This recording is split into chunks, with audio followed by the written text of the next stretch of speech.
This is where the nerve center of all of this firefighting effort has been. I'll draw your attention behind me here to the Gordon Volunteer Fire Department. We've seen many trucks come in here throughout the course of the day. I know you'd mentioned there's been a couple evacuations that have been happening here over the last couple hours. You can see it all here behind me. Police tell me a 23-year-old man was hit in this area tonight. We did talk with former Governor Tommy Thompson a little bit ago as well.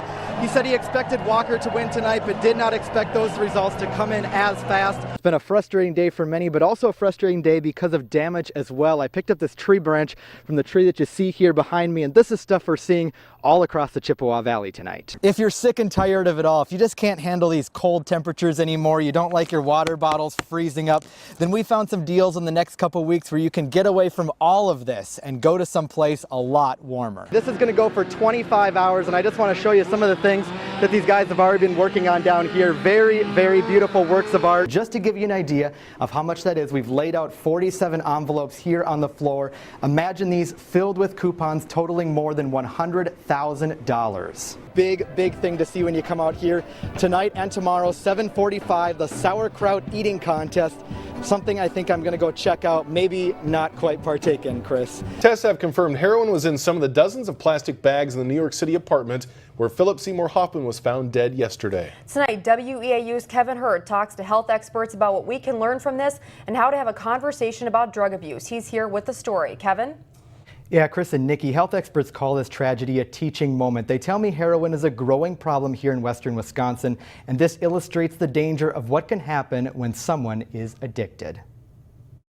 It's like this monkey on your back that you can't get. I mean, and it soon turns into this great ape. That's how Jesse describes an addiction to heroin. He's recovering from a drug so powerful it grabs hold of you and doesn't want to let go. You can imagine like the worst flu you ever had in your life and times that by like 50, and then you got the withdrawals of the beast, and that's no fun. I wouldn't wish that on my worst enemy.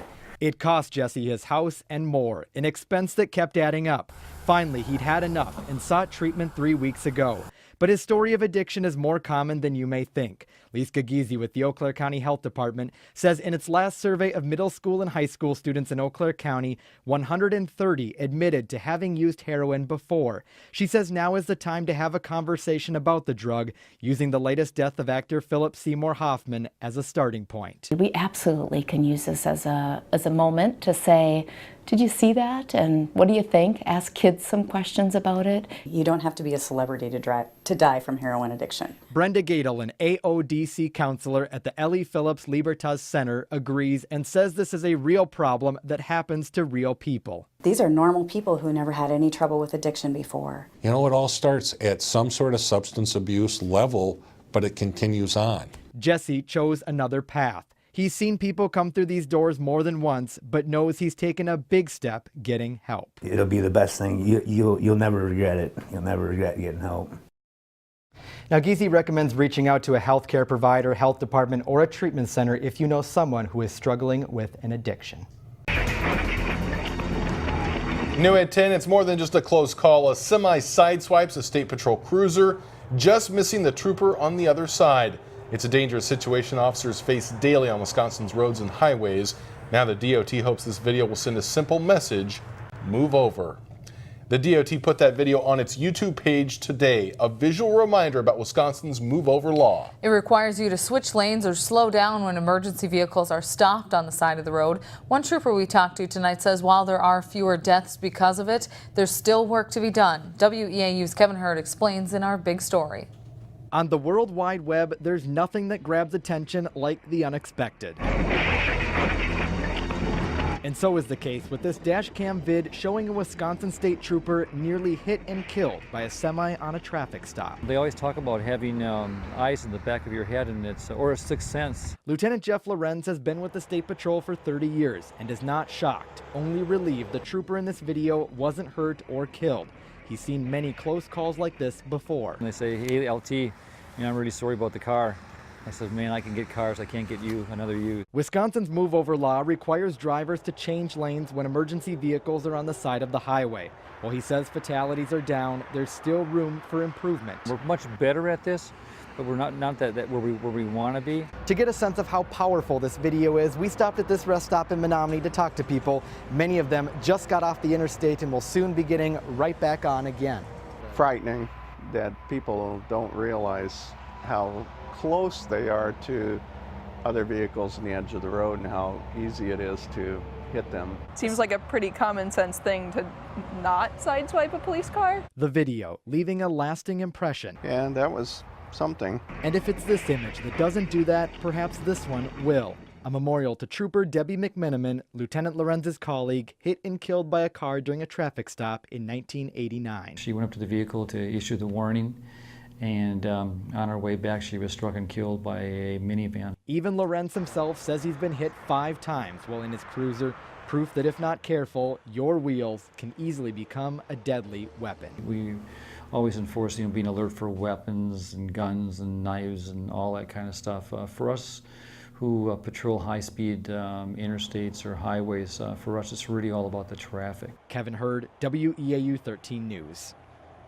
Well, there's a lot of excitement tonight in Stanley, and Boyd, the school's football team, is making its first appearance at the state tournament for the first time since 1996.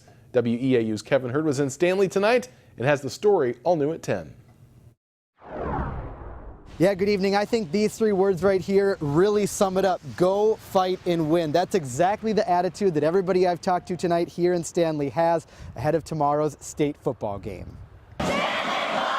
How do you describe the excitement leading up to a trip to the state football tournament? It's loud. Crazy. Everybody's been cheering and yelling, saying, go, let's fight and win.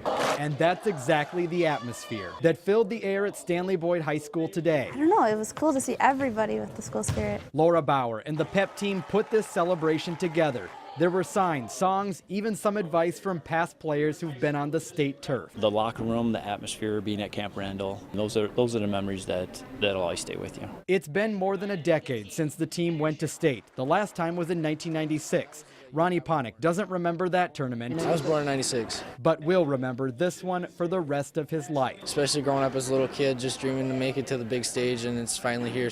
Everywhere you go around town, you'll see signs rooting on the Orioles. Even at the grocery store, everyone's been talking about the big day. People are very happy about us going. It's been a while. Russ Judnick's son played in the championship game back in 1991. They did a great job. I just hope they can do it again tomorrow. Out on the practice field, the team is spending one last night under the lights, prepping for the big day. We're excited for this opportunity. The guys are really focused on what they have to do tomorrow and hopefully come out and play our best football. Standing tall, knowing their town is behind them. Community coming together is really a big deal to us. I mean, it means a whole lot to us because they're really rooting for us on the other end as well as us, so we're doing it for them too.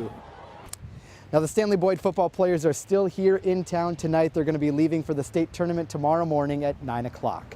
In Stanley, Kevin Hurd, WEAU 13 News. Thanks for joining us tonight. I'm Kevin Hurd. It sure feels like October outside. Cool temps, clouds, and some rain have been hanging around all day, and it's not over yet. 2 men are under arrest and 1 woman dead after a fight at a bar overnight. Deputies got the call at about 2:30 this morning to Staples Bar, about 10 miles west of Cumberland. We have more information about a fire that broke out at a home in Ladysmith yesterday. Fire Chief Dave Tuma told us today they've determined it was a tabletop magnifying glass on a screened-in porch that started it.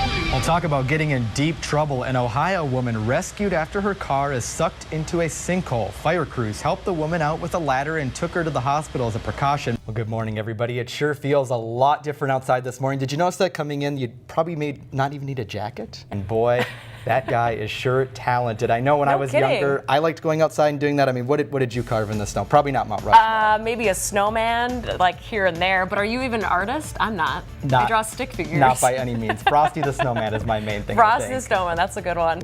Up next at 10, what is your gut reaction when you see your spouse? Interesting question, right? We'll tell you what medical researchers say it might mean in the long run. We'll tell you how it works. You're watching WEAU 13 News in high definition.